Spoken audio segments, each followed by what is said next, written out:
আসসালামু আলাইকুম বন্ধুরা, কেমন আছো? আশা করি সবাই ভালো আছো। আমিও তোমাদের দয়ায় বেশ ভালো আছি। আজ দেখো কত সুন্দর কালারফুল সবজি নিয়ে আসলাম সবার জন্য।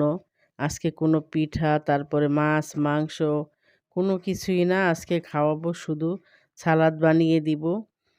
তোমরা সবাই খাবে।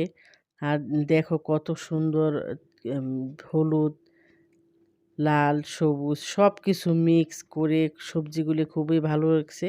তবে আজকে কাঁচা সবজি দিয়ে কিন্তু আমি রেসিপিটা বানাবো। তাহলে চলো, কত সহজেই বানিয়ে নিলাম। এখন এগুলো কিন্তু আমি কুচি করে কেটে নেব। তবে এটা ভেবো না আমি এটা ধুয়ে নিইনি। এটা ধুয়ে তারপরে কাটতে হবে। এভাবে করে কুচি করে সব কিছু কেটে নেব। দেখো, তোমরা চাইলে কিন্তু আরেকটু বড় বড় করে কেটে নিতে পারো, তবে আমার কাছে এটাই মনে হয় বেস্ট। এভাবে কাটলেই ভালো হয়। টমেটো, এটা হচ্ছে বাঁধাকপি, ধনেপাতা, কাঁচামরিচ, পেঁয়াজ।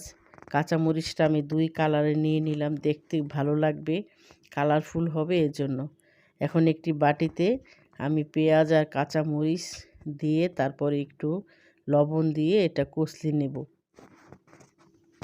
আমরা এই খাবারটি, এই সালাডটি কিন্তু আমরা প্রতিদিন খাবারের মেনুতে কিন্তু রাখতে পারি। এতে করে আমাদের ভিটামিন সি কিন্তু আমরা পূরণ করতে পারি। আর এটা তোমরা তো জানোই, এটা বলার কিছুই নেই। এটা সব কাঁচা সবজি, এটা খেলে খুবই শরীরের জন্য খুবই ভালো। আর এটা ছোট বড় সবারই দরকার, সবাই কিন্তু এটা খেতে হবে।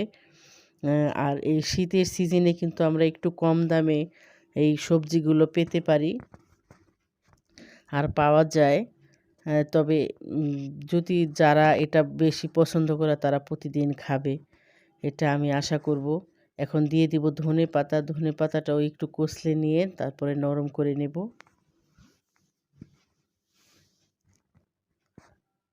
আমার কাছে অনেক ভালো লাগে, অনেক ভালো লাগে। আমি তো প্রতিদিন এটা খাই। আমি অন্তত খেয়ে থাকি, আর বাচ্চারাও খুবই পছন্দ করে। আমার এই ছোট বা খুব সাধারণ রেসিপিটি যদি ভালো লাগে তাহলে লাইক দিও, শেয়ার করো। আর আমার চ্যানেলটি এখনও যারা সাবস্ক্রাইব করোনি এখনই সাবস্ক্রাইব করে ফেলো। আর আমার এই ভিডিওটি যারা দেখছো কাছে এবং দূর থেকে, দেশ বা দেশের বাইরে থেকে দেখছো, আমার ভাই বোন যারা যে যেখানে বন্ধুরা যারাই দেখছো, সবাইকে জানাই আন্তরিক শুভেচ্ছা ও অভিনন্দন। আর সবার জন্য দোয়া করছি, সবাই ভালো থাকো, সুস্থ থাকো।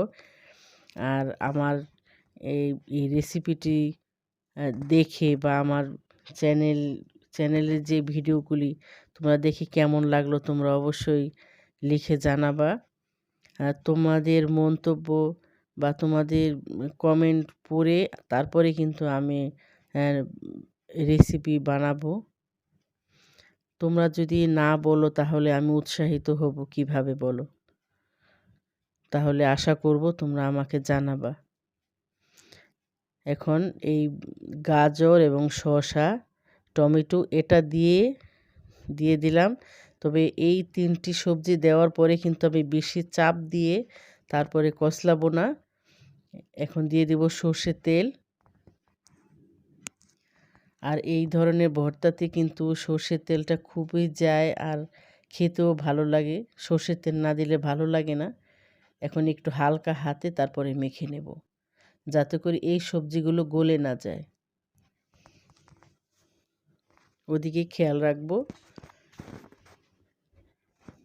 এটা কিন্তু খেতে খুবই ভালো, দেখতেও খুব কালারফুল। আমার কাছে অনেক ভালো লাগে। তোমাদের কাছে কেমন লাগে জানি না। বন্ধুরা, আমার ফেসবুকে একটি পেজ আছে। পেজের নাম হচ্ছে খাওয়াদাওয়া.com। ওখানে আমি পিঠার অর্ডার নিয়ে থাকি। তোমরা চাইলে ঘুরে আসতে পারো আর আমার পেজটি ফলো করে রেখো। যদি প্রয়োজন হয় তাহলে তোমরা যোগাযোগ করতে পারবে। তবে এই শীতের সিজনে কিন্তু আমার খুবই ভালো অর্ডার আসছে, ভালোই চলছে।